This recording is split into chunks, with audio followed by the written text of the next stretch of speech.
Shaitan Shanagorwere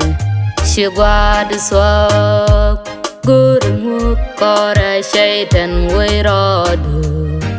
Shandak Pin Salakon Mar Shaitan Wairadu Shandak Pin Shaitan Shanagorwere Shigwad Swap Gurmuk Kora Shaitan Wairadu Shandak Pin Salakon Mar Shaitan Wairadu Shandak Pin Koda Langaji Reading Nuwa Tindeti Tintan Yamda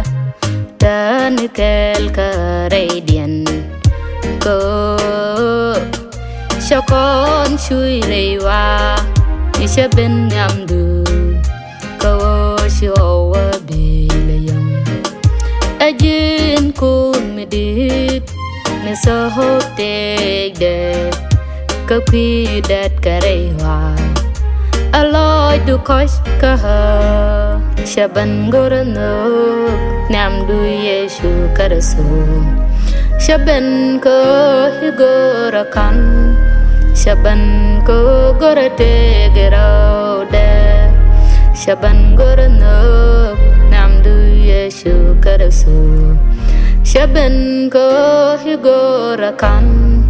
Shaban Ko Gorate Indorar Koda Langaji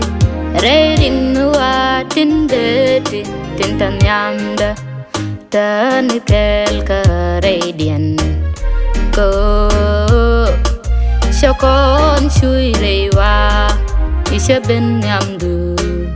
Ko Showa Bilayam Ajin Kun Medit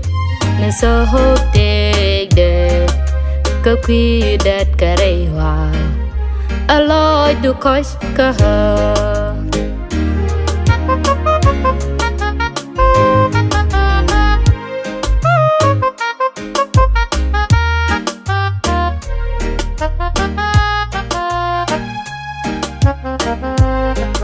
Bilim Ko Ajin Kun Mata Ko Kwai Loaj Din Ngọc Du Shiro Du Anh Gwa Du Shet Ko Kus Quay Ni Wa Eti Ajin Kun Mala Ling Viene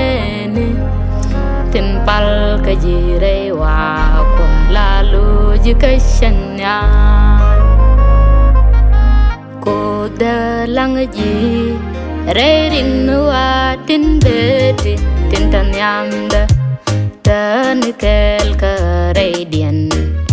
Ko Shakon Shui Rewa Isha Ben Yamdu Ko Showa Bilayam Ajin Kun Medit Nisa Hope Take That Kapi Dat Karewa Aloy Du Kosh Kaha Japal Ko Aloy Du Kon Japal Ko Paliyay Ka Japal Ko Salaku Dadian Mibari Ka Lanyaja Japal Ko Paliyay Ka Ajin Ko Bingaza Mitaka Koila Koda Langaji Reading Nuwa Tindeti Tintan Yamda Tanikel Karadian Ko Shakon Shui Rewa Isha Ben Yamdu Ko Showa Bilayam Ajin Kun Medit Nisa Hope Take That Kapi Dat Karewa